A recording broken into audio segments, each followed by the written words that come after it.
All right.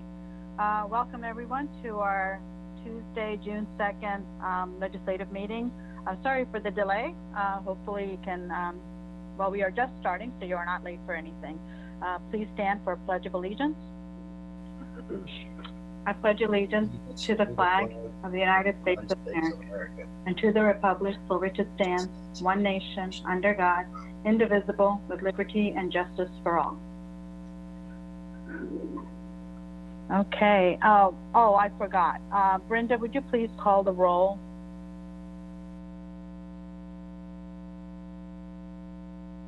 Yes, Mayor. Mayor Reddy. Present. Commissioner Butler. Present. Commissioner Morse. Present. Commissioner Hattasol. Present. Commissioner Estabrook. Here. We have a quorum. Thank you. With that, we already did the Pledge of Allegiance, and we do have one proclamation this evening. Brenda, would you please read the proclamation for National Gun Violence Awareness? Go ahead. Whereas the first Friday in June is National Gun Violence Awareness Day, to honor and remember all victims and survivors of gun violence, and to declare that we as a country must do more to reduce gun violence.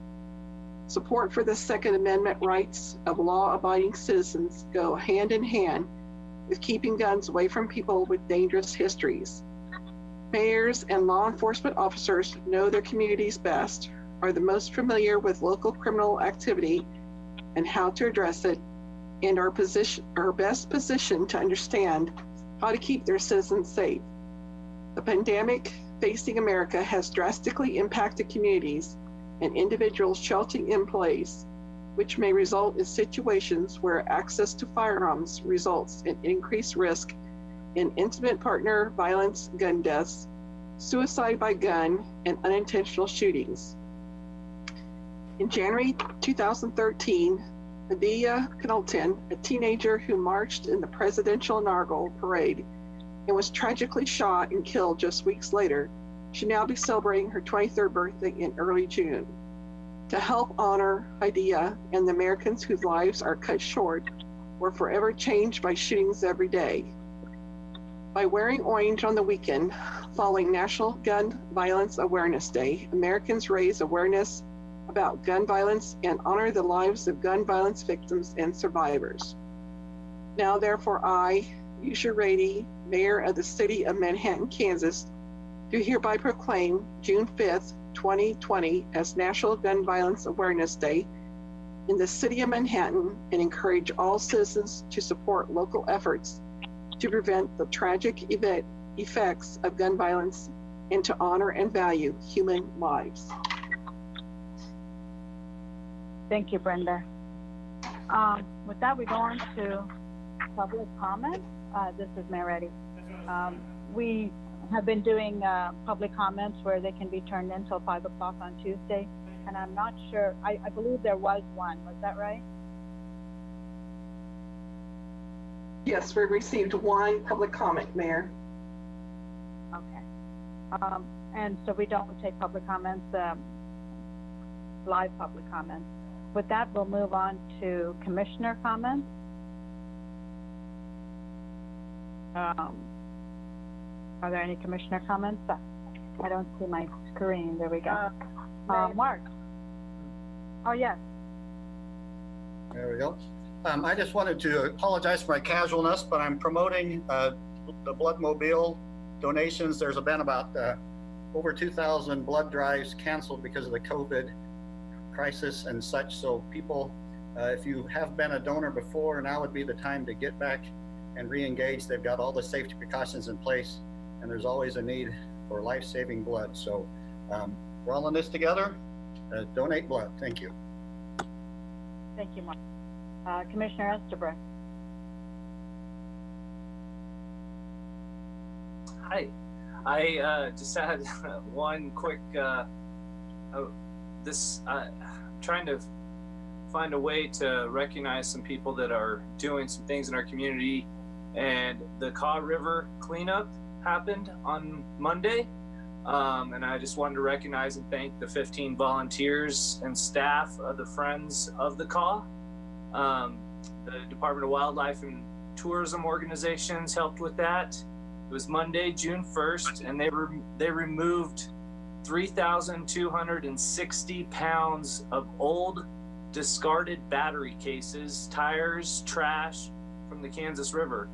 The battery cases were discarded down a bank into the river over 60 years ago, and now they're scattered across sandbars between Manhattan and St. George.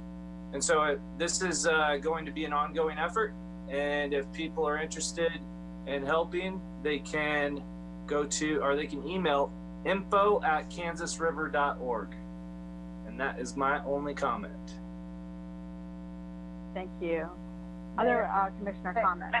Yes, Mayor Linda. Linda Morse, I don't have a little hand to wave, so I can't flag it. I would just, there's been so much activity in the country, and we are affected by it too. We've all been watching television, I think, and aware of the just civil strife that's taking place. I want to commend you, Mayor, for your statement, and President Myers and the Chief of Police, Dennis Butler, and the Governor, and others. I know, there were a number of statements made, but I appreciated your leadership, and your certainly spoke for me when you spoke as the mayor of our city. And we have a lot to be thinking about, and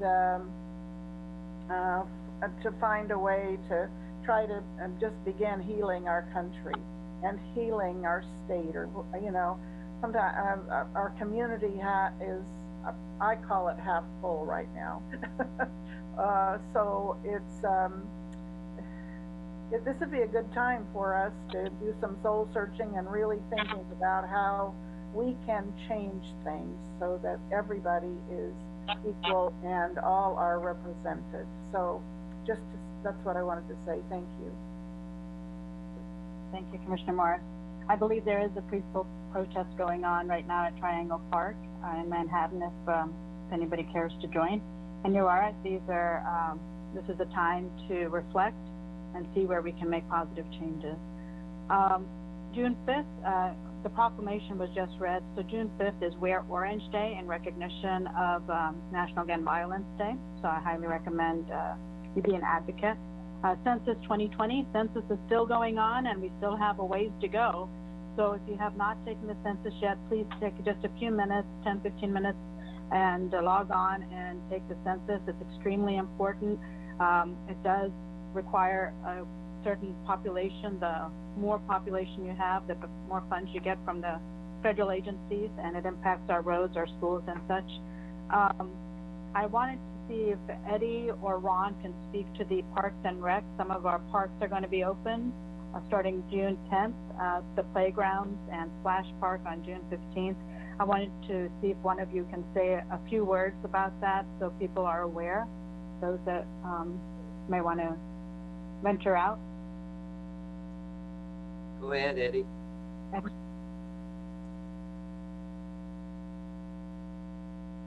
you speak? I know he's coming in from home, Ron. Go ahead, Eddie.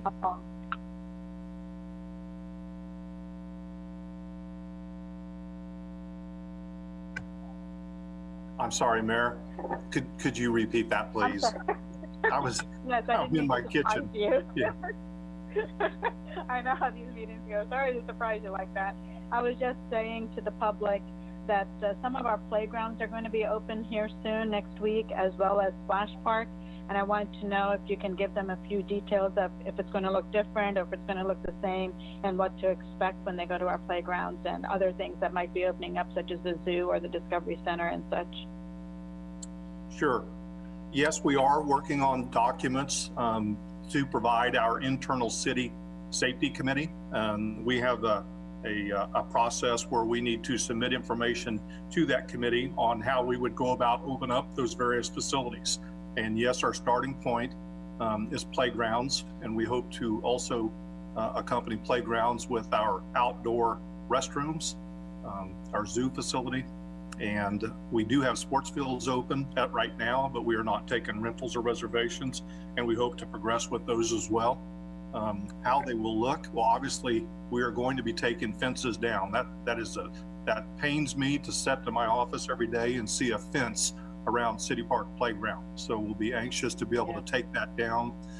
We will have increased signage, and I will caution people, there's still a use at your own risk aspect to using those facilities that are outdoor facilities. So we want to continue to caution everybody to practice social distancing, to maintain proper personal hygiene. Those will be very important as you start utilizing those outdoor facilities. But you'll see increased signage at all of those facilities to continue to express caution. But you can see in the parks, we certainly notice the uptick in activity. And so I'm very happy to people seeing outside and enjoying parks. We've never closed parks. Parks and trails have always been open. That's important for people to understand, an opportunity to get out and enjoy. So yes, we intend to start the process next week. I hope by Wednesday, Thursday. I cannot say an exact date because we have a process we need to complete, but I hope by next Wednesday, Thursday, we can see playgrounds open. Splash Park is certainly, we're going to continue to be very cautious with that. That's an area that's much more difficult for everybody to maintain that social distancing as young kids run and scream and holler. But we do intend to have it open hopefully later in June. Terrific. Yeah, thanks a lot, Eddie. I know the pools won't be open, but I wanted the public to know some things will be open so kids and families can still enjoy the outdoors. Thank you. I appreciate that update. Okay. Yes. Are there any other city commissioner comments? Okay. Seeing none, we'll go on to the consent agenda. The items on the consent agenda are those of routine and housekeeping nature, or those items which have previously been reviewed by the City Commission. A commissioner may request an item be moved to the end of the general agenda. Does the commission have any questions or comments on any of the consent agenda items? If so, please also state your name when you're speaking, which I need to practice. Commissioner Hattushaw. I have a question most likely for Rob on item D, which is the change order for the Kimball and College Avenue project. It says that we awarded that contract to Wildcat Construction, but every vehicle over there has got Pavers Inc. Name on them. Did Pavers just change their name to Wildcat Construction, put a Wichita address down and reopen under a new name, or are they kind of subcontracting that out to Pavers, or what do you know about that? So Pavers is a subcontractor to Wildcat Inc. They are the paving subcontractor. They are not doing like 90% of it or something, or? Yeah, so Pavers has, my understanding, just the concrete pavement. They're not doing the storm sewer. They're not doing a lot of the other components and features. So they have the machine that you've seen out there that's laid a lot of the new concrete. That's on the main line of Kimball for the westbound lanes that have been done in the last few weeks, Commissioner. Okay. Well, it just seemed kind of suspicious because I remember when they awarded that, I didn't see anything about Pavers on there, and then suddenly they're doing all the work. And so I appreciate you clearing that up. And now I know. Go ahead.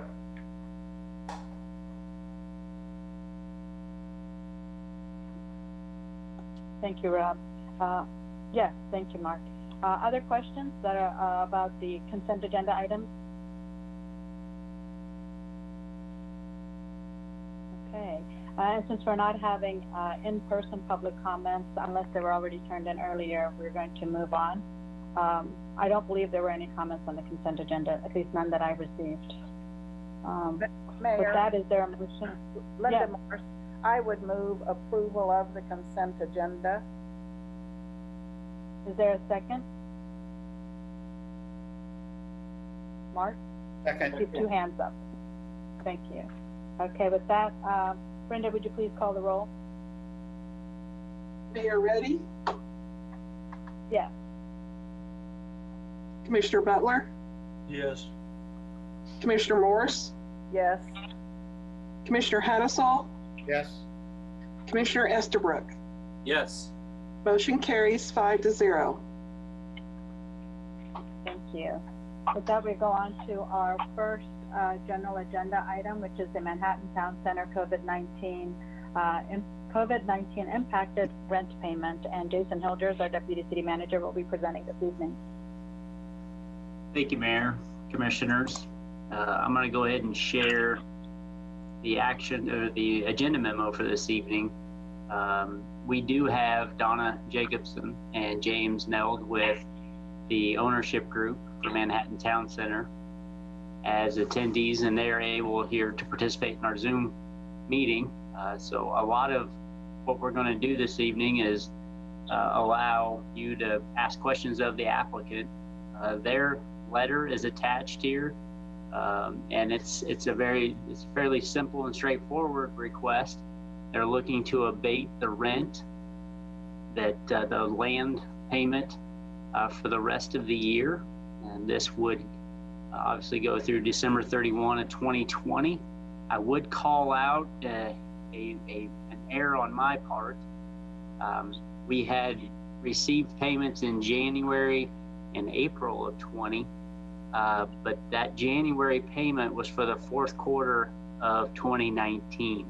So there are 3 remaining payments in 2020 that would apply to this agreement. So that 46,250 would actually be taken times 3 with the action this evening, not 2. And I apologize for that error, but I wanted to make sure we clarified that up front.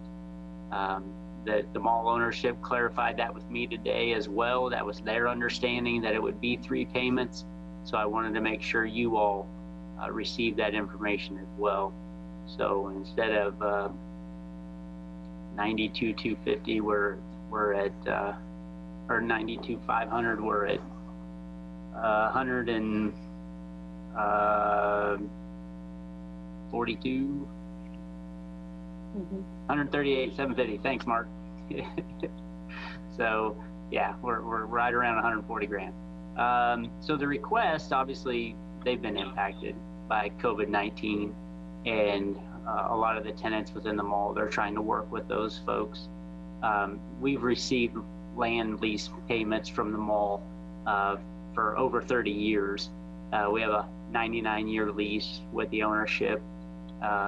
We've worked with them in the past on different circumstances. Obviously, we've imposed a CID. There's a 0.75 additional sales tax at the mall that is being captured, and they're reinvesting in the mall. A lot of recent investments that have taken place well in excess of what we've generated so far from the CID. But again, they're here to tell their story and make this request of you this evening. And I'll look to Donna now if she wants to join and be available for questions, or she can make some opening statements as well, Commissioners. Sure, thank you. Donna?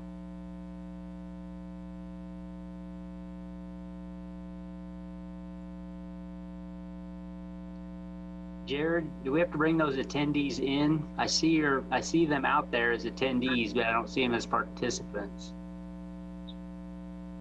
Yep.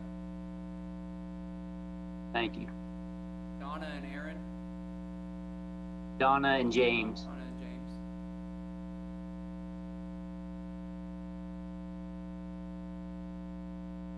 I assume they've been able to hear us. Yep. Yep, great. All right, Donna and James, I see you've joined, and Donna, if you would like to comment and introduce your item, that would be appreciated. Good evening. Hopefully you can all hear me now. My screen looks like you can, so hopefully Yes. it's working. You're good. So we appreciate the time and effort that Ron and Jason have put in and talked with James and I in early May, I believe, as we were kind of working through things. With COVID-19, certainly this sort of pandemic is not something that any of us have ever experienced before. With the mall being closed for 51 days, obviously there's still all of the expenses that are there. While we tried to eliminate expenses that we could, the vast majority of our expenses stay in place. The largest monthly expense being our real estate taxes. So, that's all there. In April, we collected 22% of our standard or budgeted payments based on rental contracts. And that includes, any type of payment that we receive, not just rent. And in May, we have received only 16% of what's contracted. We reopened on May 6th. Since then, roughly 50% of our tenants are open. A lot of tenants are still not open, especially the nationals have struggled as they had to furlough employees. And when you reopen, they have to basically schedule out how they're going to get reopened. And we just have not been able to see some of those nationals, like the Bath and Body Works and those types of stores, be able to actually reopen at the mall. So we've been reopened for almost a month, and we still only have about half of our tenants open. Certainly our tenants are also reeling, and we don't know how this is going to play out for those. We've already had 2 tenants that have had to terminate due to the impacts of COVID on their business. So there's going to be a long-term recovery for the mall and for the tenants, just from the impacts of COVID-19. And we're certainly asking for the city to work with us in trying to continue to have Manhattan Town Center be a focal point. It's the kind of the front door to the community so that we can maintain it. The only additional comments I would make, commissioners, clearly we're not in this relationship with anybody else in the community, and Bill Frost might be able to join in here too. I'm not sure there's other cities in the state that have a similar relationship. It's something that obviously was put together in the 1980s, where the city owns the land underneath the mall and entered into a very long-term land lease. So it is unusual that we're in a role of a landlord in this magnitude. And again, we've the history of working with the mall over the 35-year stretch has been very busy. There's been a lot of actions between the city and the Manhattan Town Center ownership over the years. A lot of different real estate transactions, and obviously we did that very comprehensive amendment in 2018. So it is a little unusual, and if you have questions that surround that, we'd be happy to answer those too. Mayor and Jason, I wanted to ask, who actually pays the property taxes? Does the city, we own the land, does the mall pay the property taxes? They do, okay. They do. That's part of the contract then, okay. Yeah.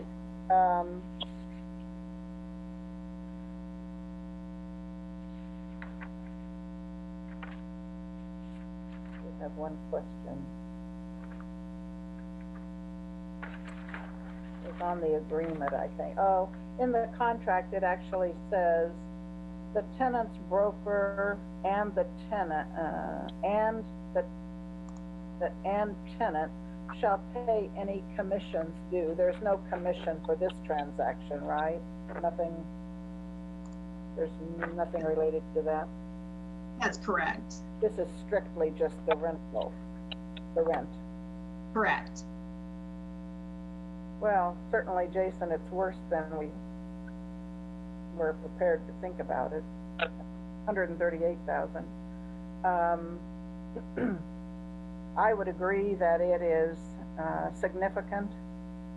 I know that in the question Jason, I think I emailed you and I didn't get a response, was whether the applicant has received any CARES money for our mall.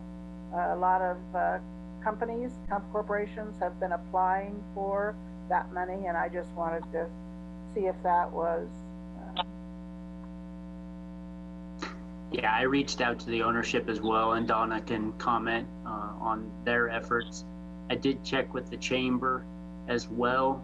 It was my impression that these types of situations were difficult for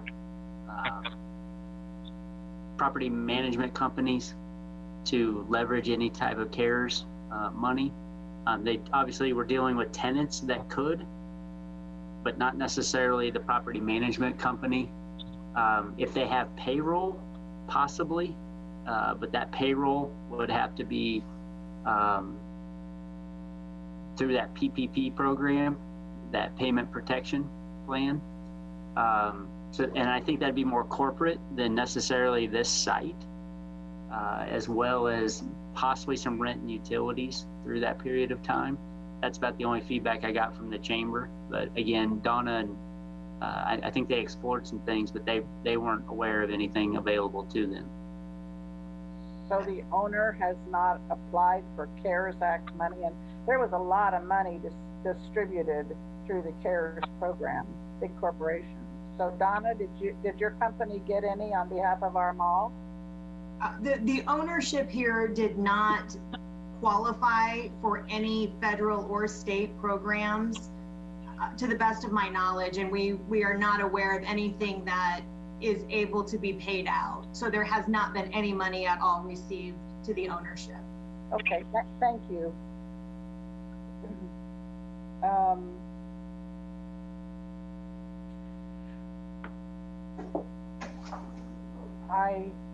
I know that the governor had an executive order with regard to residents and paying rent, and that they put that off for 60 days or however long that went on. I think it's expired now. I just read that it had been allowed to expire.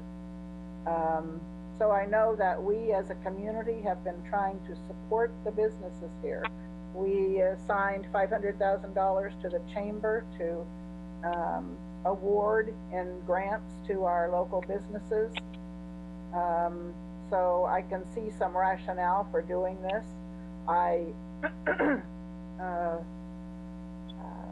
may be convinced this time to do it, but I don't see it in 2021. And my concern is, the Wall Street Journal says that it may take as long as 10 years for our economy to recover from this. It's not going to just zoom back up by Christmas. And so we have to prepare for that ourselves. And it's going to be hard enough on our city, but what do other commissioners think? I'm going to wait till my comments till the end. Mark, did you want to say something?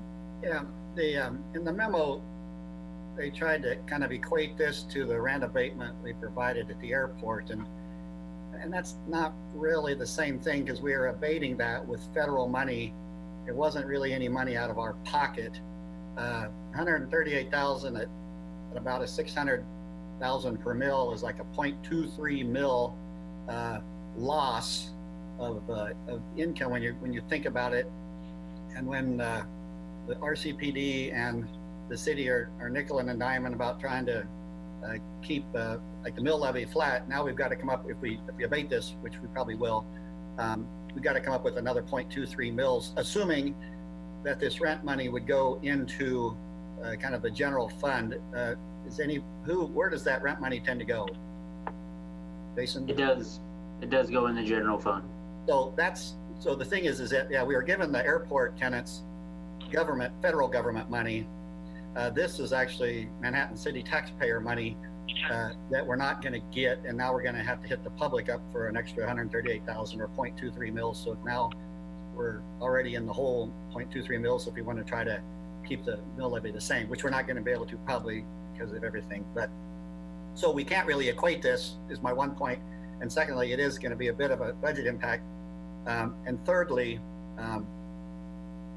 based on the fact that they are putting a bunch of dough into the place to fix it up and make it nice. I suppose we probably should do it simply because while this is not going to make or break the mall, it would be a nice gesture on our part, but it is one of those things.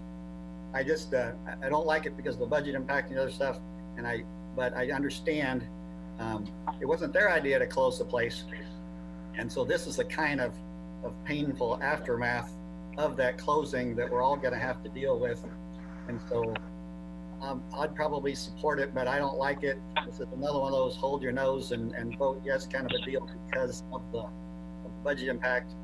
But I'd like to try to help them out because it wasn't all their fault, and that's just one of those deals. Okay. Commissioner Butler? Okay, just a couple of questions, I guess for Donna. What happens if you don't get the money? I mean, what are the consequences if we say, sorry, you still have to pay? Then secondly, if you do get this abated, how is it going to help the tenants in the mall, or is this just going to be corporate profit? And then I got a third question, which really goes to Ron. I saw a note today that perhaps the state was going to send us to the county some money for COVID-related expenses, but they had to be COVID-related. Can this be related to the mall, sort of like we did with the airport, which would answer the question Commissioner Hattisall had, which is a solid one, because this could be, 0.23 mils. I don't have all the details on the aid that might be forthcoming, but my understanding would be that this would, one of the restrictions is you can't use it to replace lost revenue. So I do not believe we would be able to use any of those funds that are anticipated to be used to replace existing revenue. Okay, so this is Donna to address the questions. Certainly we have been investing a lot of money into the mall, and we were working on approximately 30,000 square feet of rental deals when COVID hit. Those, we don't know what's going to happen with those because all tenants have pulled back right now. Everybody's trying to see what happens, so we don't know what happens. But certainly, it takes a lot of capital to invest in and putting tenants in. So if we don't get this assistance, we're still bleeding out cash just to operate the property on a monthly basis. So, it's not going to be corporate profit because we're still going to be bleeding out, and we certainly would appreciate the assistance, but it's not going to continue, or it's not going to eliminate the negative position that the ownership is in. We're still going to be in the negative as we continue to work with tenants who aren't able to pay, and we're continuing to work with tenants, but many of them have had to have their rents reduced, and we've had to restructure those rents. Okay, well, that would mean it is sort of trickling down. If you've had to reduce rents, I guess that's a positive outcome. I'm not so sure I buy this would be like a 9-month basic abatement, and I think the government shut them all down for about 2 months. So I'm not so sure I'm in favor of the full amount, but I think that, for the period the mall was closed, at least that, and that would maybe make sense. Thank you. Commissioner Estabrook, you have your hand up all of a sudden, so I wasn't sure if you had a comment or not. Was Donna going to say something else? I didn't want to step on her. Sounded like somebody was...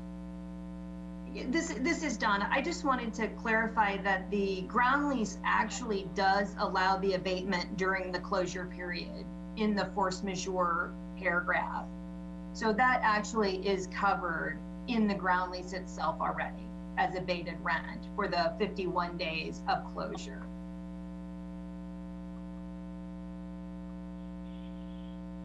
I tend to not see this. I would support this as recommended.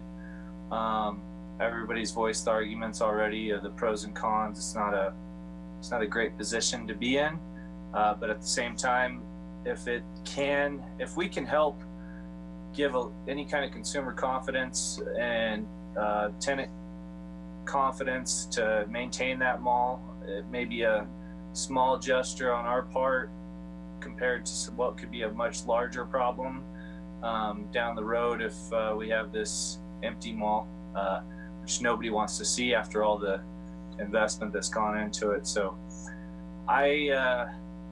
it's in part our responsibility. Wasn't just this, it definitely wasn't the city, but the government in general did shut down the operation. So I see both sides and I would support as recommended. Okay, thank you, Commissioners. I have a few comments. I'm a bit hesitant to support it, mainly because there are so many residential properties and rental properties, as well as business properties, that this COVID-19 has impacted. And so many people and businesses across the board have not been able to pay their mortgage or their property taxes or their rentals. And some of our businesses have shut down. Our small businesses have shut down. And as a landlord owner at this time for the mall, since that's the hat we are wearing, our taxpayers have to pick up the $138,000. And I think that's not fair. So I'm more inclined to go to the 2 months or the 51 days. That was the actual stay-home order, which was impacted. It's not that I don't feel the impact and the loss of the tenants that we're losing at the mall, but that's happening across the board in every state and every city and every community. And we have a lot of people out of jobs right now, and I can say if we keep them all open, maybe they'll get some of those jobs back. But there's not enough jobs out there, and like I said, I don't know what K-State and all of this is going to look like. It's going to take quite a while, as Commissioner Morris pointed out. She said 10 years. I was thinking 3 years. So I don't know if there's going to be another disaster, a disaster that we may not have control of, maybe a flooding situation, a hurricane, I don't know, tornadoes, anything can happen. So there might be that room also available when we might have to look into what's in our contract with the mall. So I'm more inclined to go to the 2 months or the, like I said, 51 days for the stay-home order instead of the 6 months.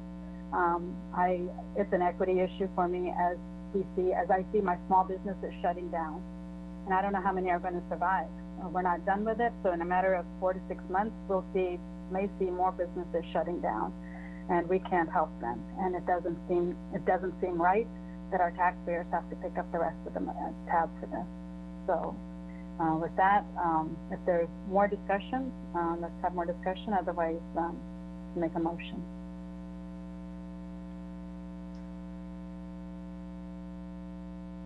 I'm going to make a motion, but not the one that we have here. I would like to, approve the amendment, the land lease agreement, allowing for one quarter of the rent payments to be abated due to COVID-19 for the mall. Is there a second?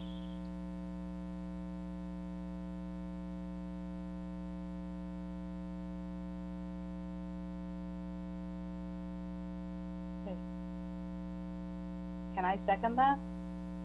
I don't know, our mayor's allowed to second? I'll second it. Who is I? Aaron.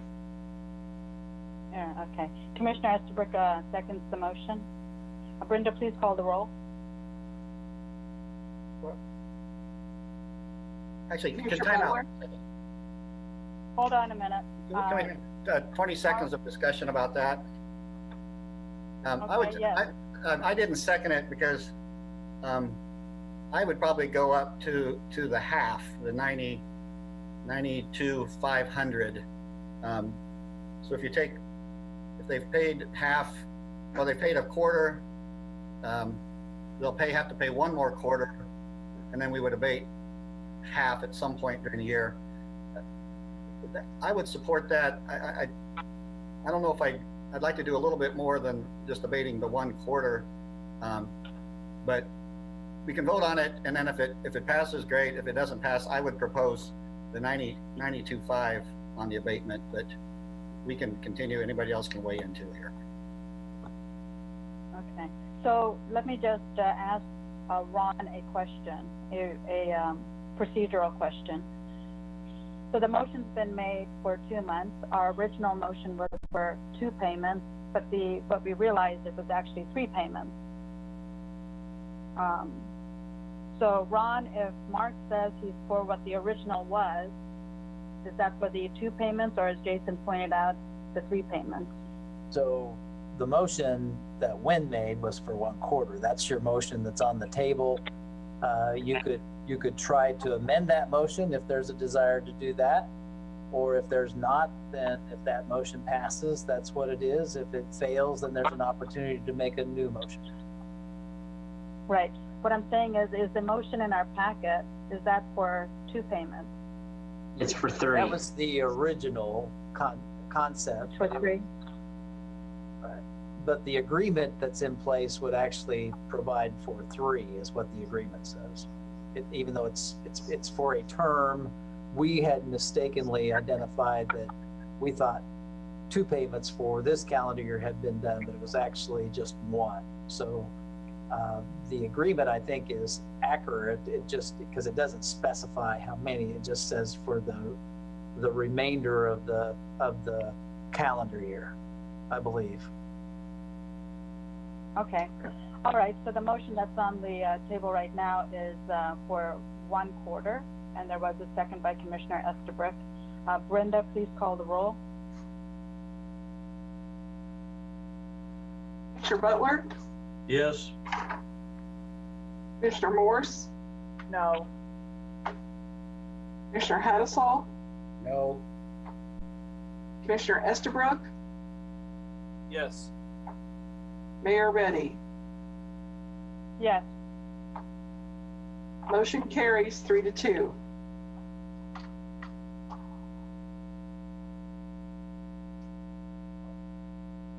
Okay. Thank you. With that, we go on to our second agenda item. Let me get my papers in order here. The 2020 can't even say it right, Juried Public Art Exhibition Recommendations and Awards, and Randy Clifford, our Director of Recreation, will be presenting this evening.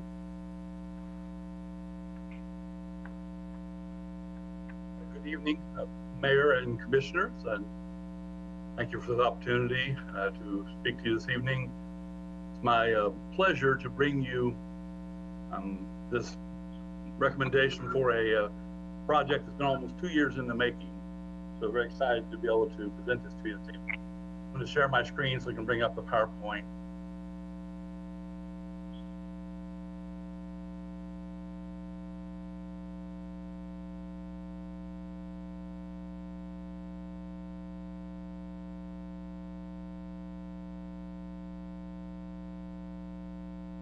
Okay.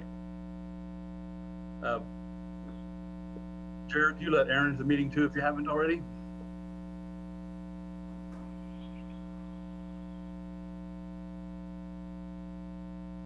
have 1 second. Okay.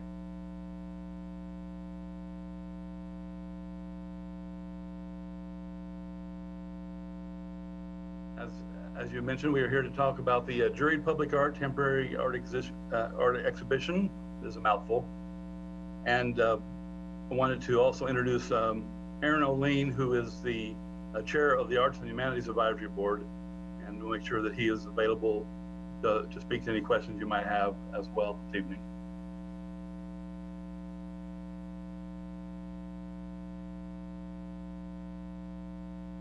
A little bit of background information.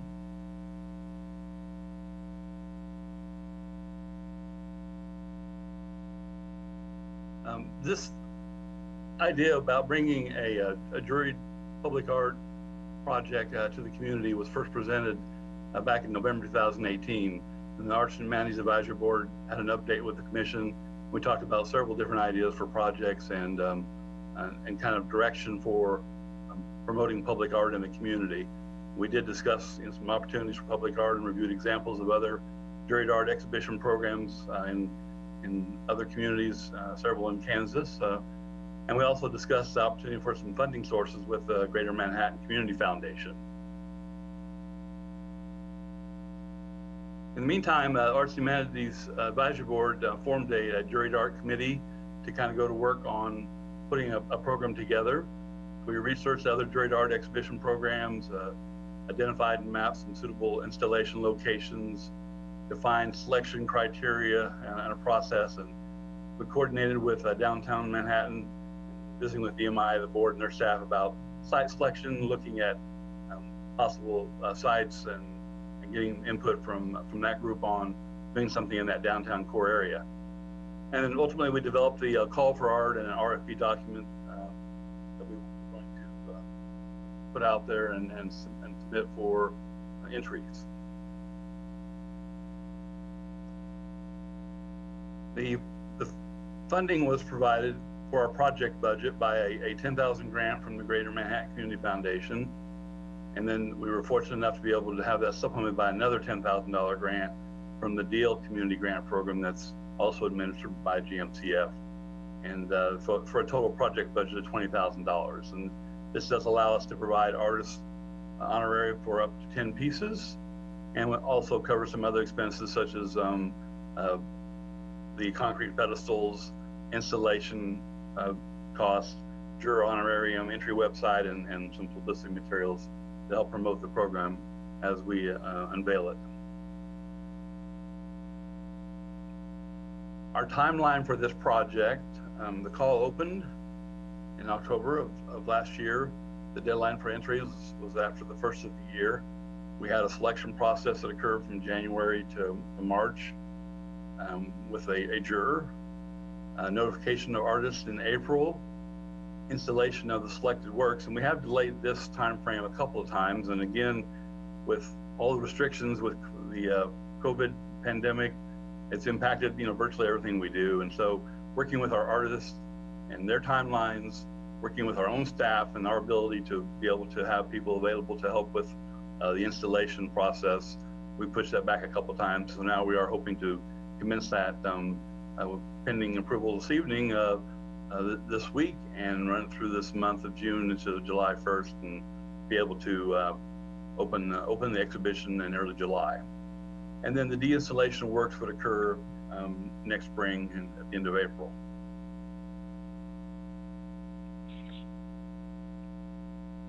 We're really pleased with the response that we had. We had 61 entries submitted from 39 artists, and artists could submit up to 3 entries, and so a number of artists did submit multiple entries.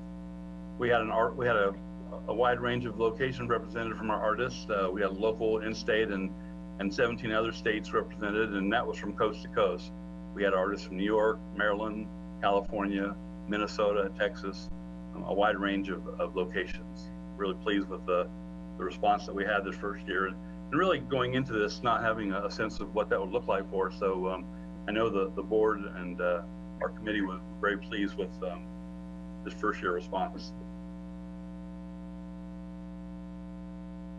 The selection process was kind of a 2-part process, and it's pretty common with these juried art shows. Obviously, it says juried for a reason. You're using a qualified juror, and typically someone who is not necessarily even from your local community, but someone who has the credentials to help make some decisions about just the aesthetics and the creative value of these pieces, and looking at them as a whole show of potential candidates. And so working with Susan this year, she's a curator at the Spanish Museum of Art in Lawrence, and we identified several potential jurors and reached out with that committee to a couple of the folks that we identified, and she was willing to serve as a juror for this first year. We appreciate her role in this process.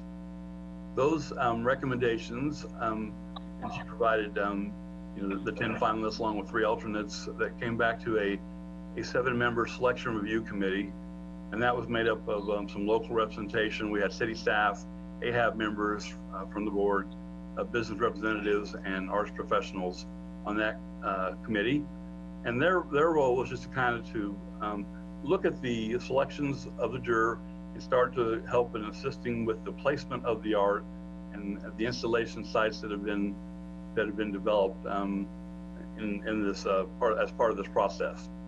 The final selections were presented to Arts and Management Advisory Board at their April 6th meeting, and they received approval for recommendation to the commission tonight.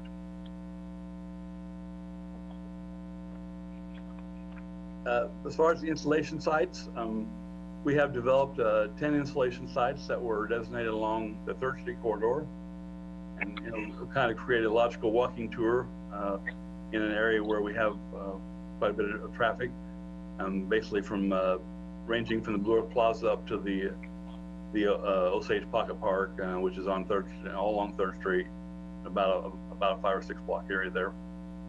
This proposed site map was approved by the Parks and Rec Advisory Board because it does encompass a few park areas. And then also the Arts and Management Advisory Board had acted on that as well. So tried to fully vet the installation sites. And really it was kind of a part of a process and recommendation from downtown Manhattan and working with VMI, their staffing board. VMI had a representative on that local committee, that local review committee as well when we went through that process. And also with Town Center Management and working with Brad over there on some sites that involve areas that they manage and working with them on those placements as well. So I wanted to kind of review with you the installation sites and give you some sense of where we're going to have these pieces placed at. And so kind of going from north to south on 3rd Street, starting at the Osage Pocket Park, which is between Leavenworth and Osage, I believe. And you can see this conceptual on an artist project that would be basically called Blooming Planners, and she's creating these aluminum photographic wraps that go on the planners. And so that is artist Katie Dovanin, and called Blooming Planners. And you can kind of see the picture that shows where the planners are now and what she had proposed for that. The next site would be the 3rd and Leavenworth site corner, northwest corner. And again, we're trying to pick sites where we have some setback on these, so we don't want to have any issues with sight lines or visibility for traffic. And so we have the ability on some of these deeper corners to set these back where they will be not a concern for any kind of traffic considerations and being a distraction for people trying to see on turning at corners. So wanted to make sure to mention that too. And this piece here is the Petrified Combustion Forest. Alan Tolkman is the artist, and we've slated for this location. The 3rd and Humboldt, northwest corner, again, a little deeper corner there. We can have a kind of setback to the corner, and that is artist Matthias Newman, called Basics Number 39, which is obviously in a series of pieces that he has done. Many of these artists that are participating in our exhibition are experienced public art participants and have had projects like these at other locations, and in many cases design and build their artwork and their pieces for these types of exhibitions. We have a couple that are designated for the Mall Plaza, and we'll work very closely with management on the actual placement. But somewhere in the area of the upper levels there, as you get into those two corners where those planners are, something that would be adjoining those planners, not in the main walkway, but something that would be very visible from the street as well as for the pedestrian traffic. And again, these are the two pieces. Studying Live by Pat Slimmer and the Fire Tornado by John Hackmeister, the Kansas artist.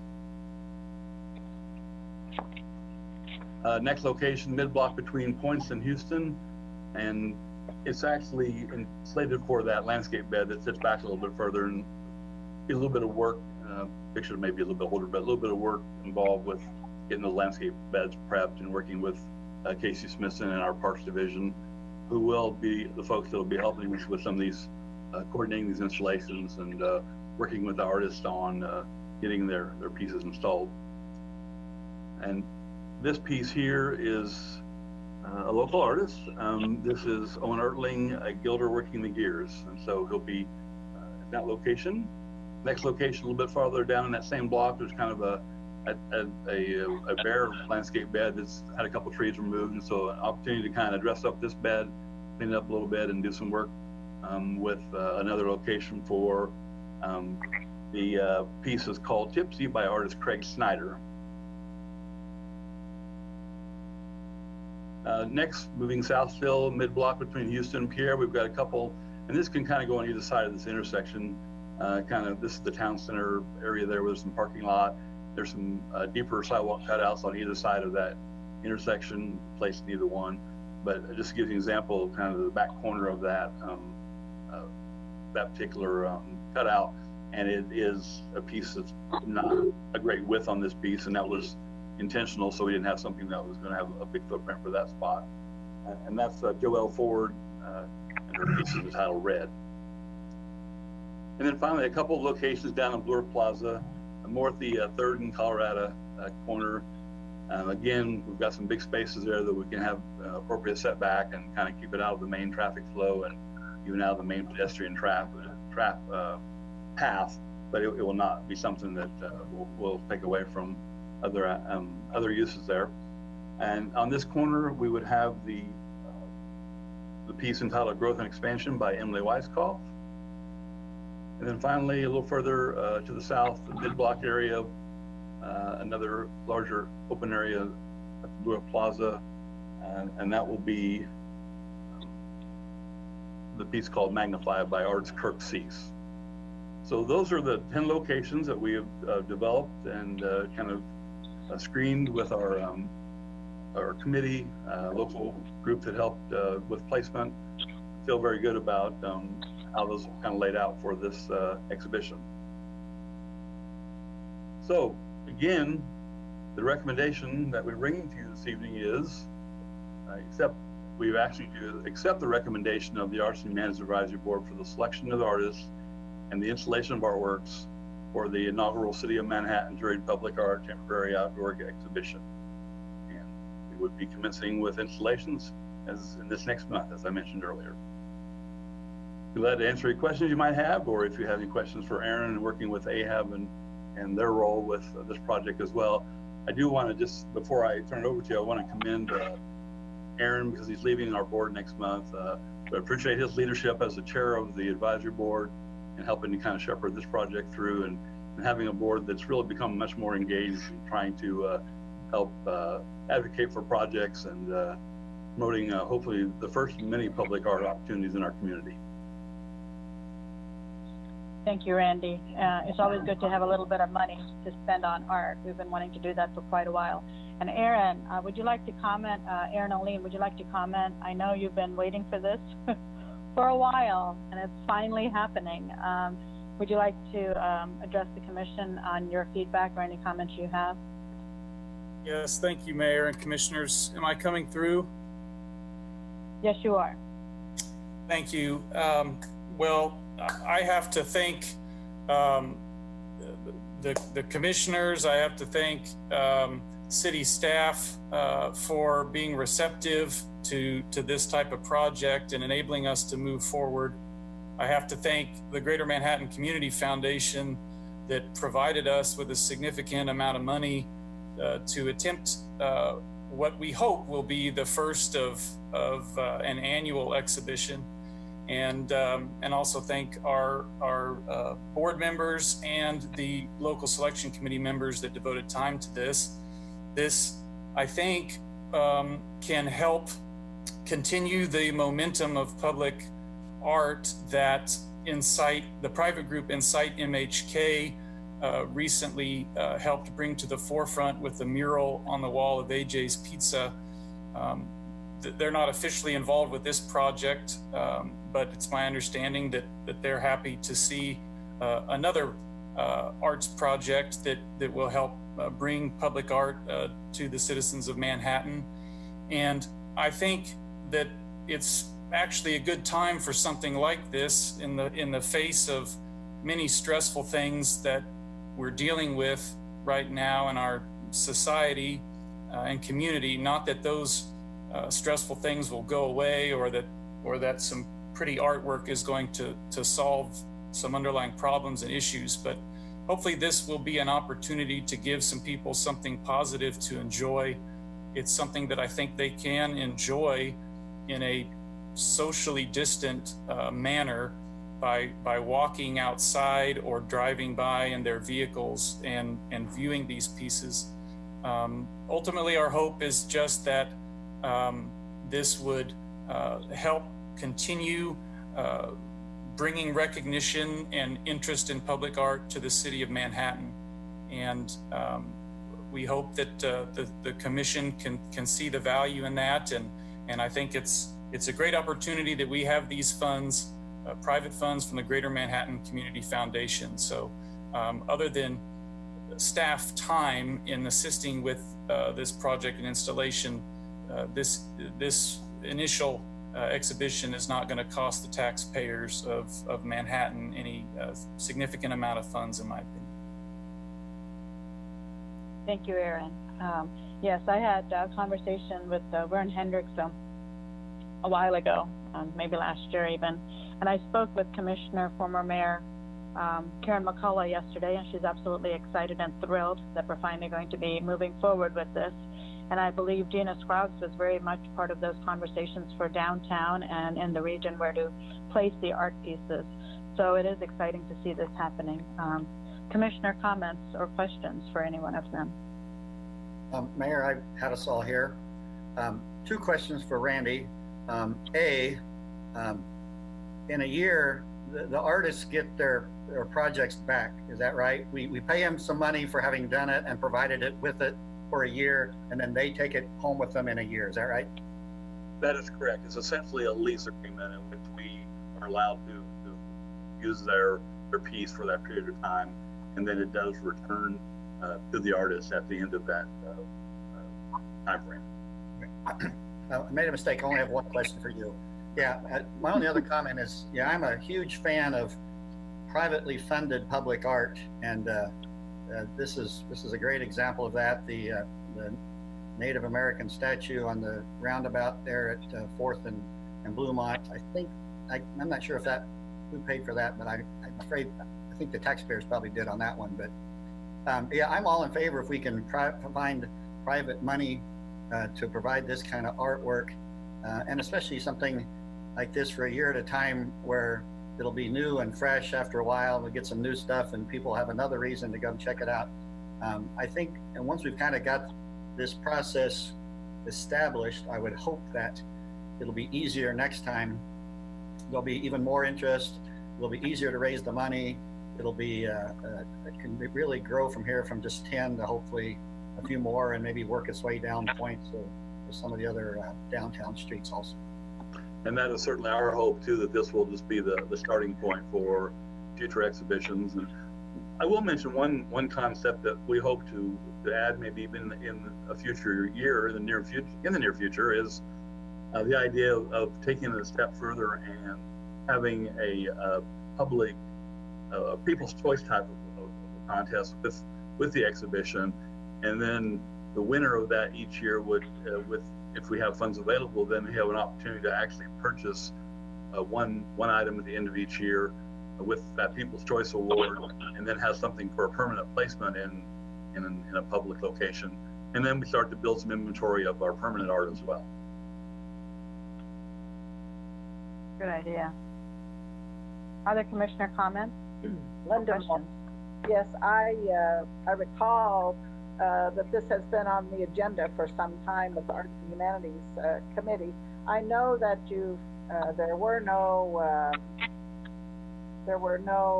no guidance in place for public art, and that that's one of the reasons it took so long. I think the money came early and quick, and then there was needed to develop the guidance. But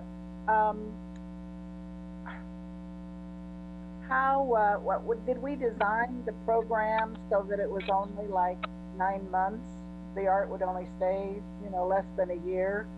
And does that guidance or those, whatever we have in place, does it allow a permanent art placement like you talked about? It's something we would have to add that additional component for future years. We decided not to tackle that in this first year, just knowing that just getting this first exhibition underway, there's going to be a learning curve for our department in terms of our staff working with installation, working with, setting pedestals and just, developing relationships with the artists on the installation and all the things that go with, bringing their artwork in here. And so it'll be definitely a learning experience for us too. So we didn't really want to tackle that other component this first year, but I think definitely it's something we should look to add. And we were going to have probably closer to a full year on this first exhibition. It's just been because of delays. Our original timeline was placement in the first half of May, and then it would have actually run a full year until the end of April next year.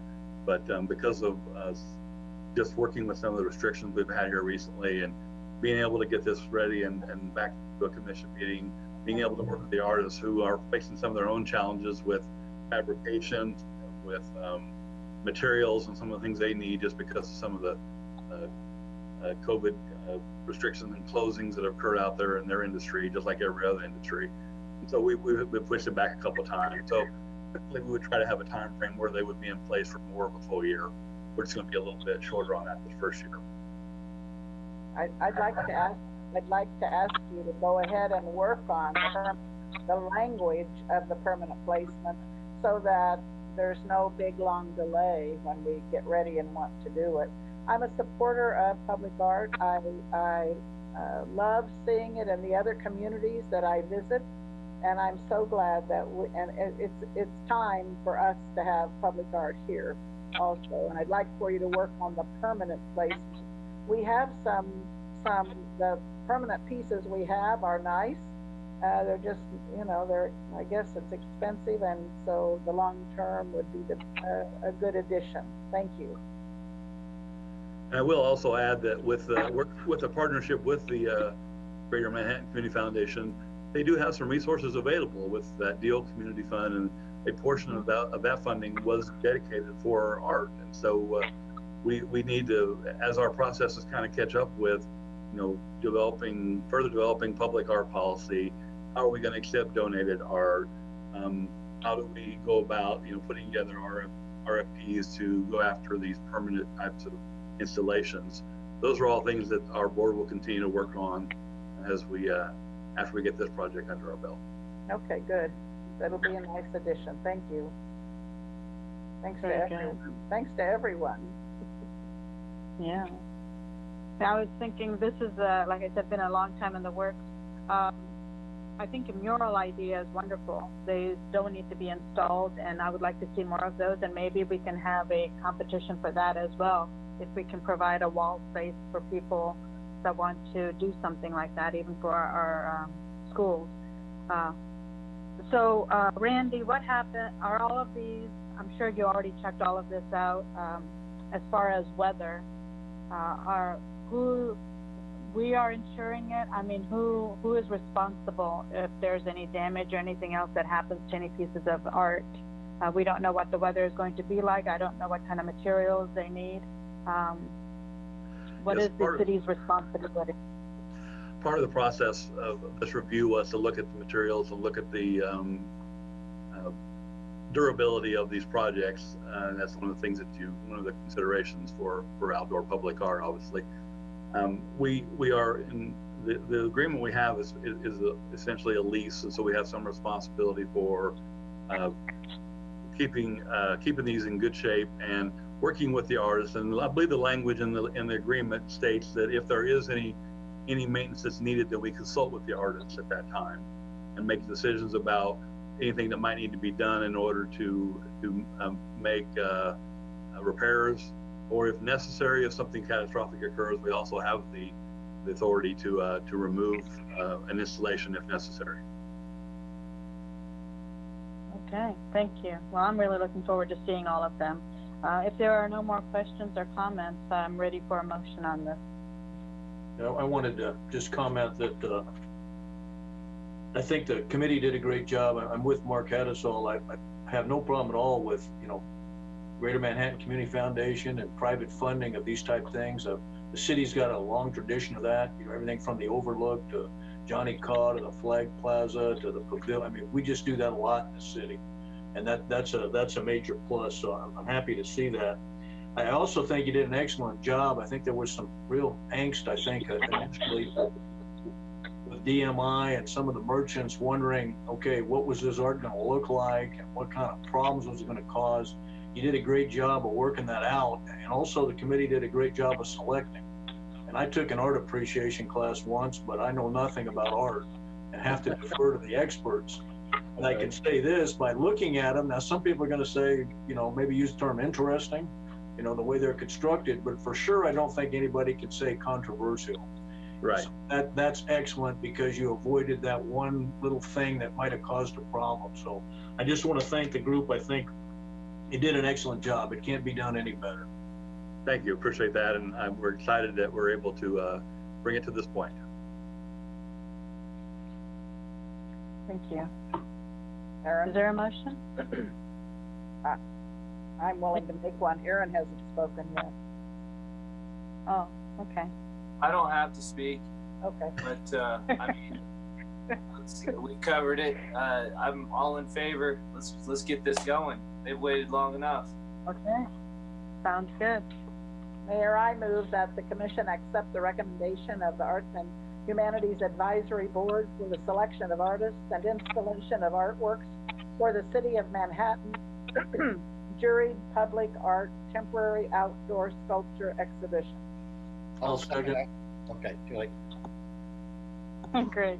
Brenda, would you please call the roll? Commissioner Morse, Yes. Commissioner Hattisall, Yes. Commissioner Estabrook, Yes.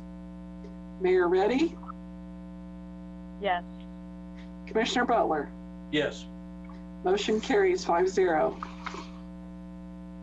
Thank you. Our last agenda item is to consider Kirkwood Drive improvements, and presenter is Brian Johnson, our city engineer.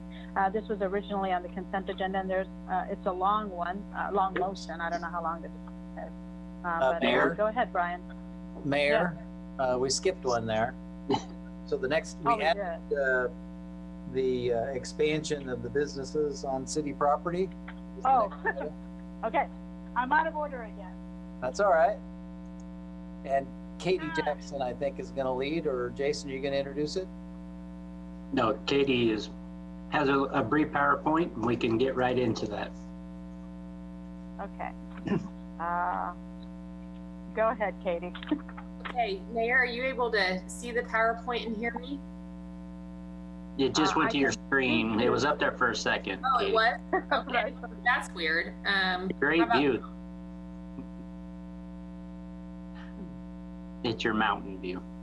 I think I've Yeah, been I don't know. outside of Aspen.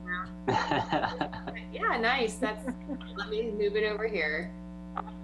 That's weird. Let me share it again. No, I see you. Now you can try it again. Yep. Can you see it now? Yep, Yes. just Yes. pop it. Okay, so it should be a intro slide. And I think I can. Do you want me to change the view, or you all can see it okay? That's It looks good. Okay. Just as Jason said, I just have a short presentation, and Jason's also a co-presenter. So if you have any questions about background on this, he's available to speak as well. This issue arose because we had requests from DMI in Aggieville about expanding business use into the city property. This would be a temporary, and I'll talk about the resolution that would create a new process, but the goal was to address concerns that businesses face when they want to social distance, or they have cleaning or other protocols they're trying to follow in a small space. By allowing them to expand their business onto the city sidewalk, public plaza, street, or right away, they can obviously have more room to operate.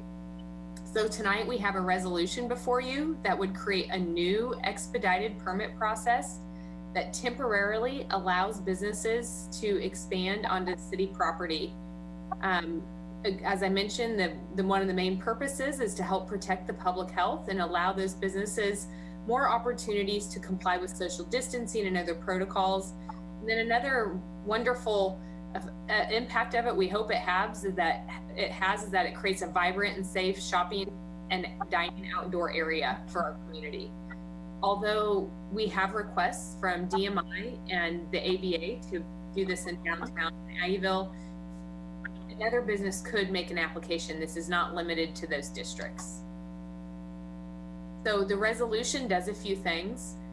Overall, it gives the city manager or his designee the authority to create and administer a temporary permit program. You guys will see in the resolution that there are some basic parameters there, but it doesn't have it doesn't have to contain all the requirements and definitions. The city manager can adopt additional provisions or work with a business or an applicant to address specific needs. The reason we did that is we want to allow for quick action and for flexibility for all the different scenarios that might arise. The application, so this is who can apply for the new temporary permit. It would allow a retail establishment or a food establishment to use outdoor city property. Now, any business can make an application, as can the business district organizations. As far as how the property is going to be used, what we've said in the permit process is that the city sidewalk or plaza could only be used by the adjacent business. That way a restaurant doesn't have to be concerned that a competing restaurant will set up on the sidewalk just outside its doors. So this is just the sidewalks right in front of that business. However, we wanted to put flexibility in there for some more creative ideas. So if there's a proposal to use a parking space, city parking lot, or even a street that would be closed by Public Works, those we just said broadly that the applicant and the permit will define who can use it in support of the whole district. That way we have an opportunity to do some kind of more of an outdoor market if that's someone has a desire, and to have different uses in those larger areas. The program basics, there's no fee for this new permit. It doesn't permit alcohol beverages.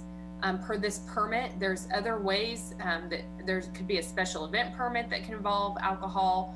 Sidewalk dining can include alcohol. And then we may, if the commission wants us to look into other opportunities to expand alcohol into public property, we can do that. But we're just trying to expedite this process, so we excluded alcohol so as not to add that layer to it at this time. Both all the permits that are issued under this and the program as a whole will expire October 31st, 2020, was the date that was requested by the business district. The city can also temporarily suspend any permit. In the resolution, it says, just to clarify, that we can suspend it if there's a special event. So, there still could be a different special event in the district. If there's construction needs or a health or safety issue arises. And hopefully what we would do is work with the permit holders, tell them what time we need them to remove their retail or their dining furniture from the sidewalk or from the street so that we can do that work or that activity can occur. So it just allows that fluidity and flexibility for other activities to occur alongside it if they arise. From a permit perspective, the basic conditions of the permit will be that the permit area can be used during business hours, except in no case can the permit area be used 11 p.m. to 6 a.m. The business or the permit holder, whoever is using that area, needs to clean and remove the trash. And we also put that this permit doesn't allow outdoor music or amplified sound on the city property. The business, they can have it in there, but just not outdoors, so we don't have those competing issues. Again, we're trying to make this as harmonious and quick of a process as possible for the businesses. And again, this is a short-term permit, and there could still be special events and other things that can layer on top of these individual permits. Of course, we always need to maintain ADA compliance in the use of our sidewalks and streets. So we'll have to ensure that we have a minimum of 5 feet of pedestrian passage as required by the ADA, and that we're not interfering with curbing and other things to allow for ADA passage. And then in general, the permits will be reviewed by the Public Works Department, Community Development, and the Fire Department to make sure that traffic and pedestrian safety is taken care of. And then they'll have to, if the permit's issued, then they can give us a copy of their insurance form and accept the liability for their use of the city property. I should note that the resolution, as I mentioned in the beginning, but the resolution does allow the city administration flexibility to add or do different things with the permits if there's an application that requires it. So that does allow that additional flexibility and quick action by the city. In order to adopt this new permit program, we have presented a resolution for your consideration tonight. If it is adopted, it's effective immediately, and we'll be able to review requests as soon as city administration is ready. And again, as I mentioned, this resolution, this whole program, and any permit that's issued with it will expire October 31st of 2020. I should note that the permit is going to be for the whole term. If the applicant wants it to be for the full term, they can. So if they apply next Monday and it's issued the next day, their permit would be ineffective from that day through October 31st. We're not making them specify certain days or certain weeks. They are entitled to have their activity in that area when they're open during that full period of time. So they don't have to specify individual events or anything like that. And I'm happy to answer any questions. And as I mentioned, Jason Hilgers is also available to address any questions or concerns you may have. Hi, this is Commissioner Estabrook. Question, why not December 31st? Why that date?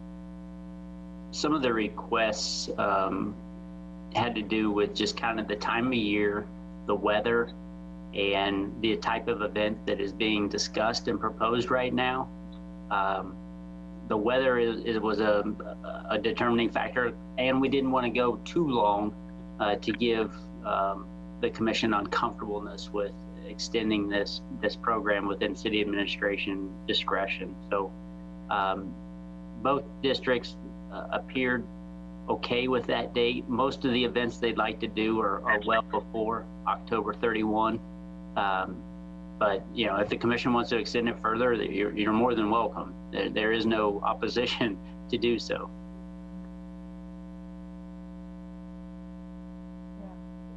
Thank you, Jason and Katie, and staff for working so quickly on this. I did talk to Gina at length about this. I think it's an excellent idea when we're talking about public safety and COVID-19. The air circulation has a big part of it, has a big part to do with it. When you're eating in a restaurant, certainly you can't cover your mouth and eat. So this is at least makes it more pleasurable outside, and you're less likely to have the same airflow problems if it's outside. You did mention 11 p.m. to 6 a.m. So I think those are parameters that are very well set, and some of the other parameters you have in place, such as no alcohol and such. Does RCPD know about this? And they probably should know so that they are well informed on what to cite or what not to cite. We will continue to route these requests through all our channels, including RCPD. So as these requests come in, they will be aware and given the opportunity to react to these applications.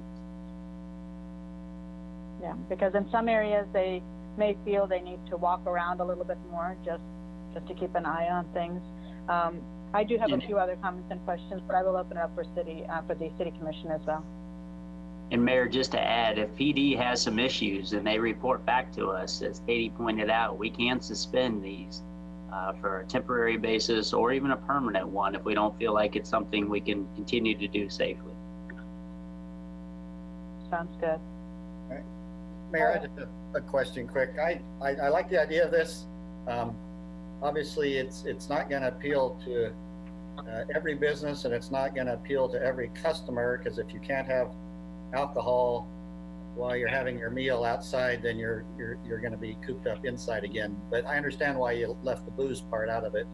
But I would like us to consider something like this, like next year, go April 1st to October 31st or May 1st to October 31st.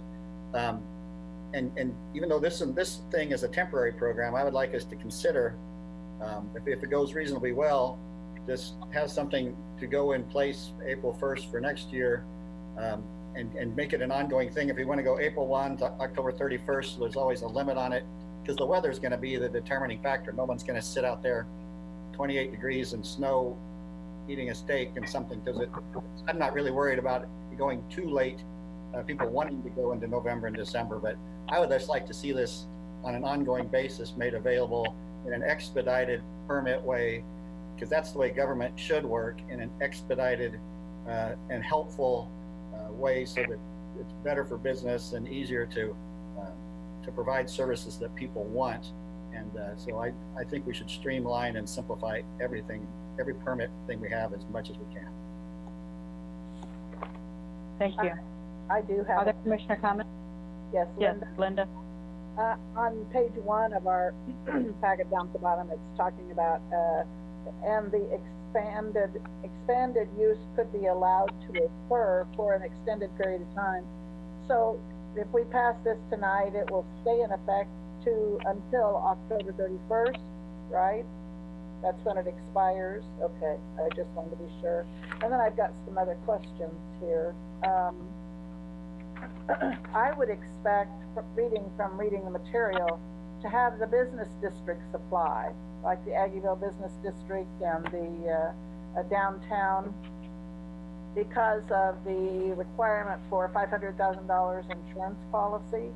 I don't know that a lot of small businesses would be eager to pay for that. So is that what you envision also? Okay.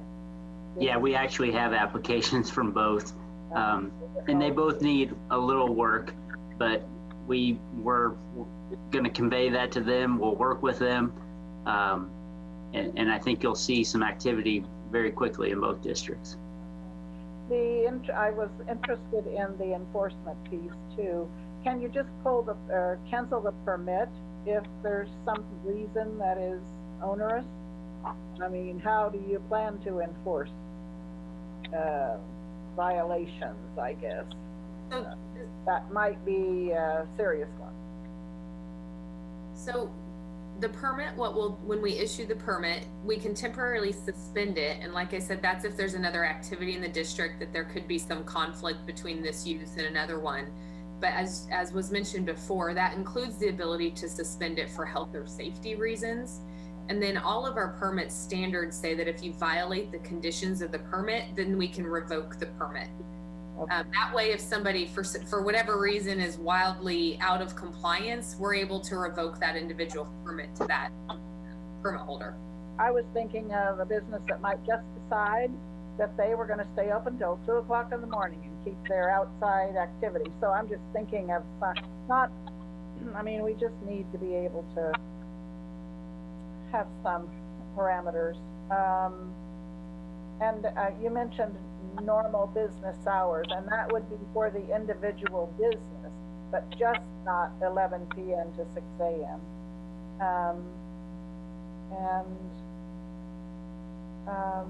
Do you see food trucks being included here?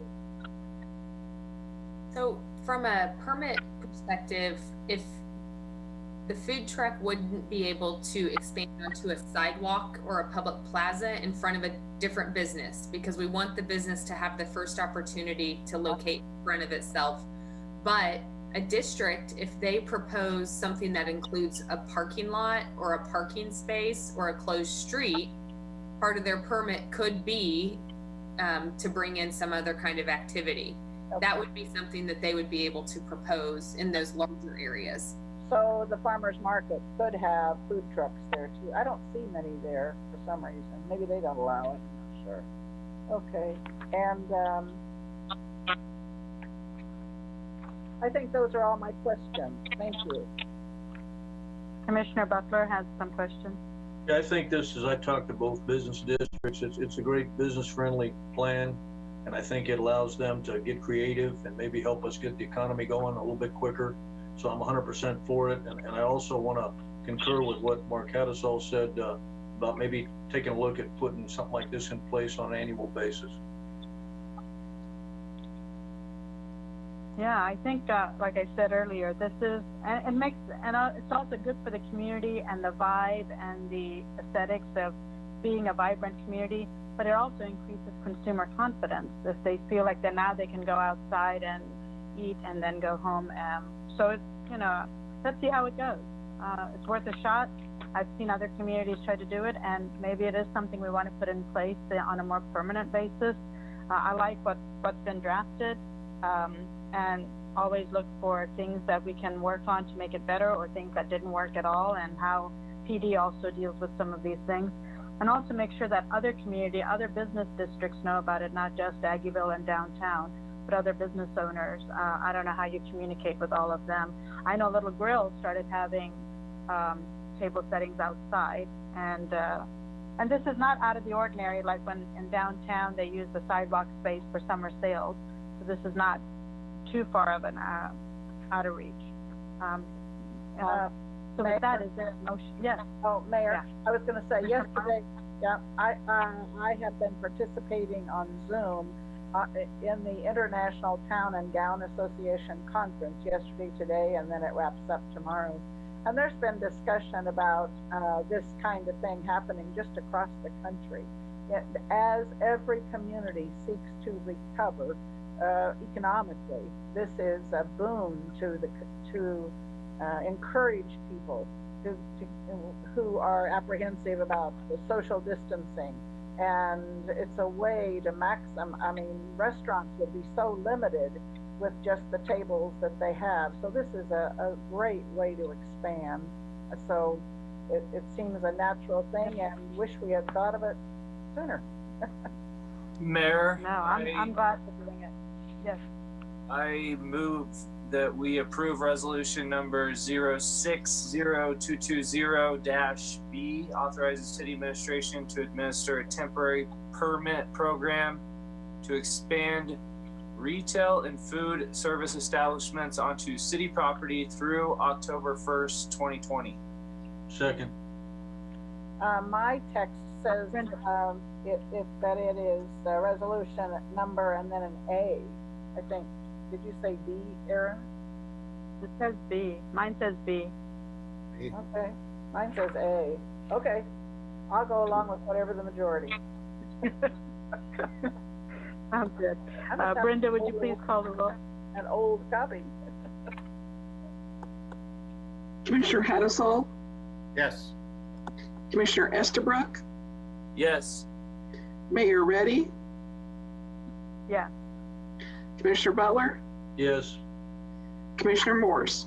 Yes. Motion carries 5-0. Terrific. Now we are at considering Kirkwood Drive improvements, and Brian Johnson, our city engineer, will be presenting. Good evening, Mayor. Rob Ott, Director of Public Works. Switching it up on you, I gave Brian the night off. Can everyone see the start slide, or do I need to switch it? We see it, but we also see your other templates. You could make It's it not on. make You it go full view, Rob, that'd be helpful. That did not switch it. No, No, it didn't. Now we have Ron. I do like how, just to digress a little bit till we get back up, I can tell all the gentlemen have been to get their hair cut. It was very nice.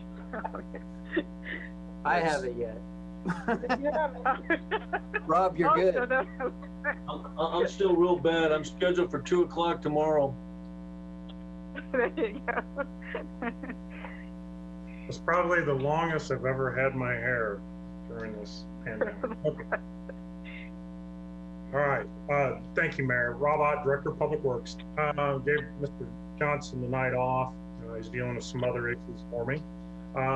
Back in March of 2020, believe it or not, just a few short months ago, Brian and Jeff Hancock of SMH, our consultants, made a presentation to you all on the scope, design, details, reason why for the project was needed, how the project will benefit the Northview neighborhood, how the project ties in and complements the quality of life, gym facility, and the USD 383 bond question was also discussed.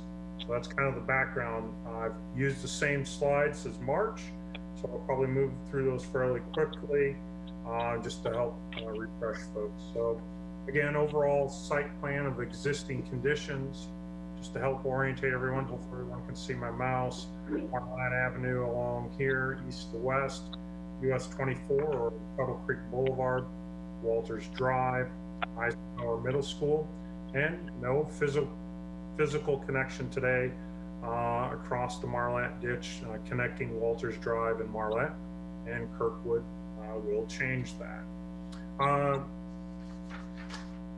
These are just some facts, or a snapshot, you might say, of facts of existing conditions of our various travelways. Brian kind of presented these back in March. Crash history, 5 years worth of crash data. Brian kind of reviewed 7 injury crashes have resulted in folks being taken to the hospital over the 5 years at this intersection. After Kirkwood project is completed in 2021, Public Works, Brian and myself intend to continue discussions with KDOT about changes to this intersection to possibly a 3/4 entrance. Again, those are items that we'll bring back to the commission in future years, but in order to hopefully alleviate any future mishaps at this intersection, that's why this project is so important. What the project does also help with is the Northview area in terms of cut-through traffic that occurs. Right now at Walters Drive and Northfield, there are no existing traffic signals. There is an existing traffic signal down at Kimball, and obviously one at Marlette. The Kirkwood Drive connection from Walters to Marlette provides that connectivity and access for the neighborhood, as well as the school district and visitors to our gymnasium throughout the community, access to a traffic light to travel however they need to, whether it's north or south on Tuttle Creek Boulevard or further to the west. Proposed improvements. I know why it's not on tonight, but I think Eddie probably has, and Jason probably know the details better than I do. But obviously Kirkwood, how it ties into the proposed parking lot with the quality of life question, as well as the school bond addition that's being proposed there. All right, Kirkwood plan. So back in March, what is shown here is basically what went to bid. Improvements of the construction of a bridge over the Marlette Channel, as well as some turning lanes on Marlette, sidewalk / trail that was proposed along this way, as well as removing this connection and providing connection up here for drop-off buses and other operations of the school. Let's see here. And I think those are the highlights. So the design was completed based on your all's input on the night of the March 2020 discussion. And that's what we're here to discuss here in just a minute. Also want to remind you all that there's a future development track. Walters Morgan is currently constructing a new home out at the Manhattan Tech. Walters Morgan, I believe, has provided a letter back in March that they're willing to submit a TDD once all the necessary steps are completed for zoning, annexation, and platting of these lots. Whether they develop them or they sell them to someone else, they are willing to impose a transportation development district, and those proceeds, depending upon what type of businesses come in there, those additional sales tax revenues could then be applied towards the Kirkwood project. Again, just kind of a reminder of our comprehensive land use plan for the Manhattan urban area. Walters Morgan is obviously still in Riley County. It's a total of 8 acres. And the comp plan has has this identified as C3. Again, I already kind of mentioned this in terms of Walters Morgan building a new facility, and they are willing to submit a transportation development district when appropriate to impose that additional sales tax, and again would provide additional commerce for the Northview area and better access for various services and goods depending on what is proposed there in the future. Okay, so the meat and potatoes of what we're here to discuss tonight, or I guess review, there's 4 main components. The bid results, we did have quite a few plan holders actually holding plans, and we thought we would have more bidders. At the end of the day, in the bid opening, we only had 2 bidders that submitted.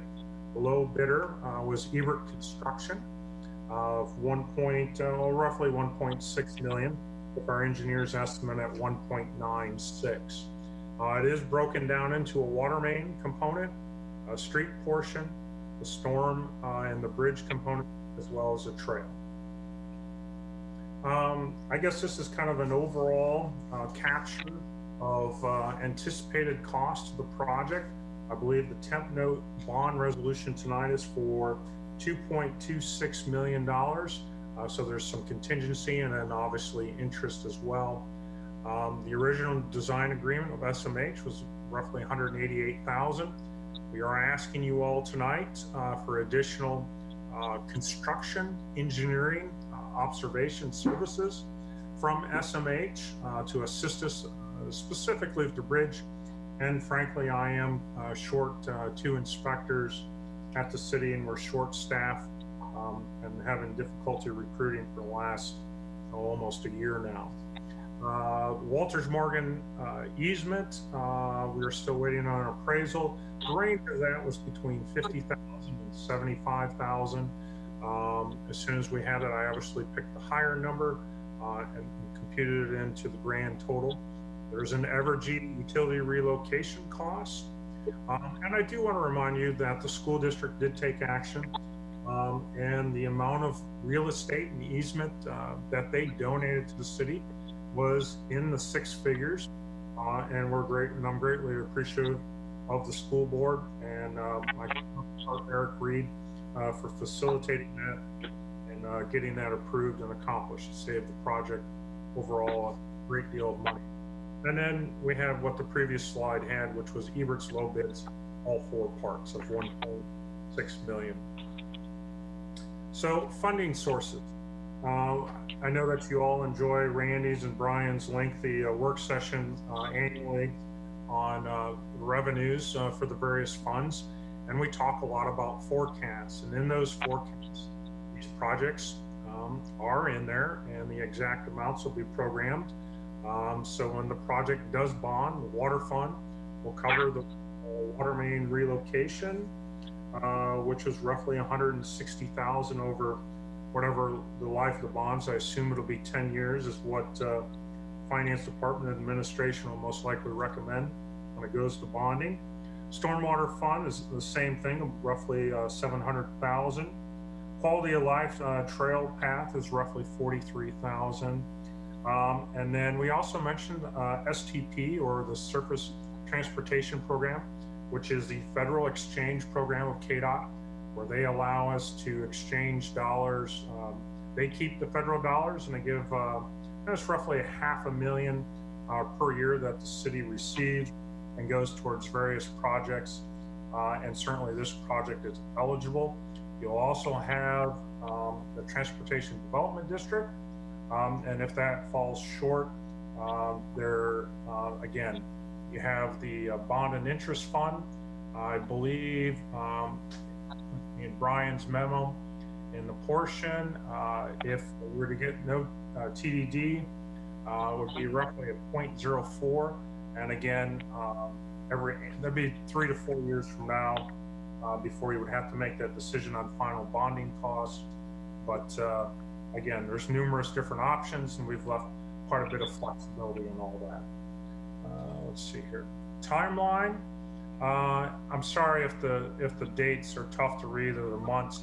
So just basically the month of June, which is where we're already at, we will have bonds, contracts, assuming that it's approved tonight, with the contractor, shop drawings and so forth will be submitted. Hopefully weather permitting, the contractor will start in July of 2020. They will start on the southern half, starting at Walters Drive and moving north, connect the parking lot. In the contract documents, they have until October of 2020.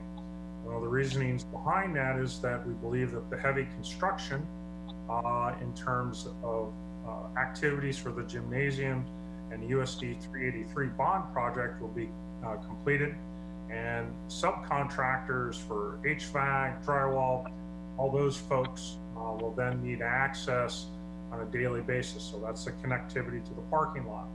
And then from October through April of 2021, the contractor is to be working on the northern half, completing the bridge and so forth. The big star is the completion of the gym at the Eisenhower's. I believe Wyatt told me May of 2021 is their deadline on that construction manager at risk project for the gymnasium in McCall-Gordon. And then as always, finishing projects depending on weather and temperature. We may have still some punch list items in the fall in terms of additional reseeding and fertilizing if we miss a window. I think the mayor kind of alluded. The next item, or this last item this evening, has numerous action items, and it's quite the laundry list here. The first is award the project to Ebert Construction, a total amount of roughly $1.6 million. I mentioned before construction observation or construction engineering services from SMH to help assist us with the bridge and the project in terms of review of shop drawings and other tasks during construction. We have the real estate purchase agreement with Walters Morgan, obviously pending final appraisal and making an offer. We have execute the utility pole relocation agreement with Evergy, adopt an ordinance. This is kind of a paperwork drill that I understand that we've had to do in the past so that we can bond projects. We're designating Walters Drive and Kirkwood Drive. Really has no other major, I guess, undertones other than it allows us to issue general obligation bonds. And then finally, the last item, the financing for the project, as I mentioned, roughly $2.26 million in general obligation bonds in order to construct the project. So with that, commissioners, do you have any questions for me? Thanks, Rob. Wen? Yeah, I just wanted to say I'm fully in support of the project for three basic reasons. The financing is pretty good. It spreads it out across all the funds that we can possibly tap into. It's essential for traffic safety and school bus safety. I mean that's a big one. And then the other one is we got to have that road in there because it's not going to work with our new rec center unless it is in place. So it's a project that just has to be done, and I'm 100% for it. Thank you, Wen. Other commissioner comments or questions? This is Linda. I have a couple of just questions. What is a main traffic way, Rob? I don't remember that category anywhere. It's not a great, wonderful category. Okay. Mayor, or I'm sorry, Commissioner. In the past, I remember, and Jason or Ron may have to help refresh my memory. I remember we did a very large resolution a number of years ago where we designated a lot of roadways, especially when we had lots of expansion back in, and I mean back a ways, I'm talking about 2008, 2009. We designated a whole series of different roadways in the community, which then allows us to have the bonding authority for the construction and improvements of those traffic ways. It is not in, I know Commissioner Morris, you're used to the MPO's classifications, the 7 different classifications that the MPO has for various roadways, everything from a freeway to a local street. Sure, yeah. Yeah, and it is, this designation, frankly, is just outside of that system and categorization. So it's my understanding it's really for a financing mechanism. Jason and Ron can correct me if I'm incorrect, but that's my memory and recall of it. Yeah, it really is just a financing term for being able to use geo bonding. Okay. So do you expect to have to put a lot of the cost of this onto general obligation bonds?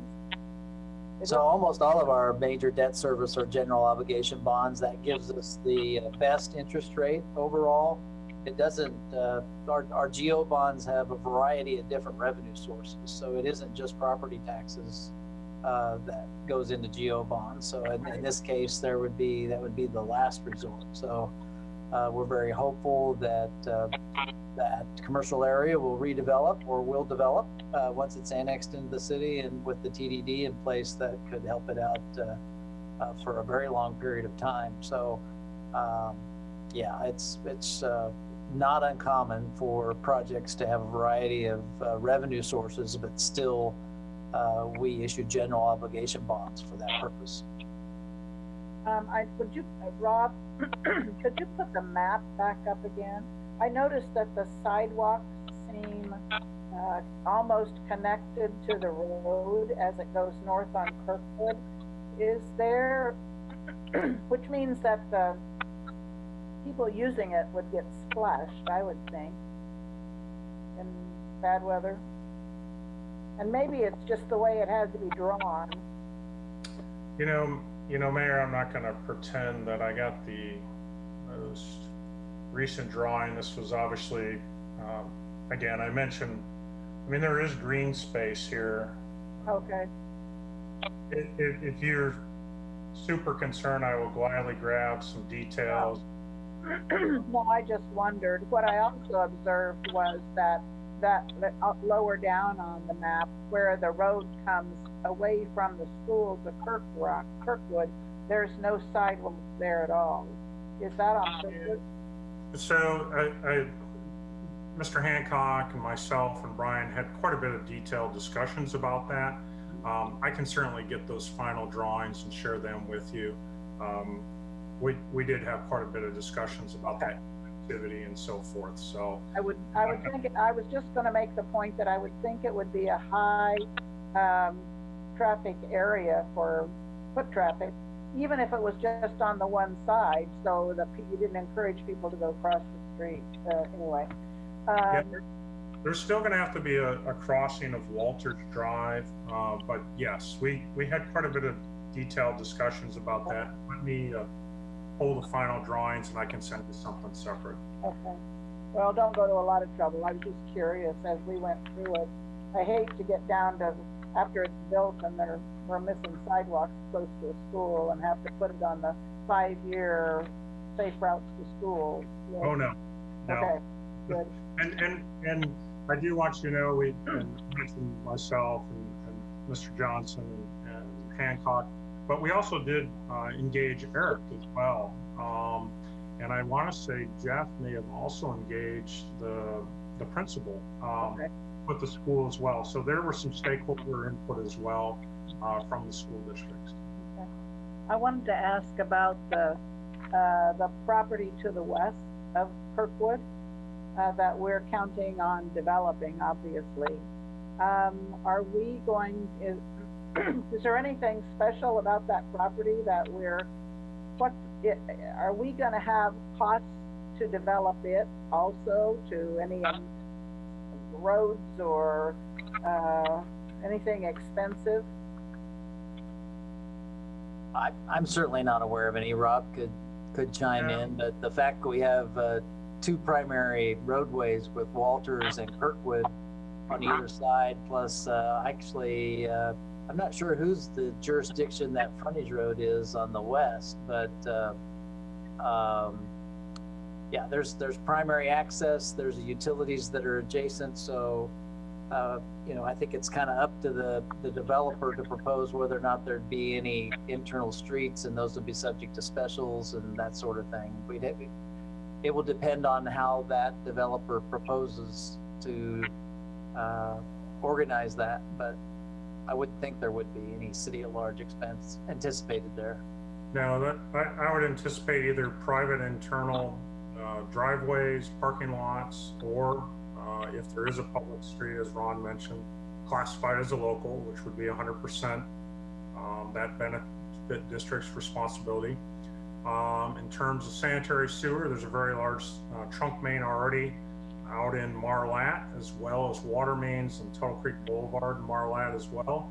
So any internal, even if it was a public 8-inch water main, that would still be the responsibility.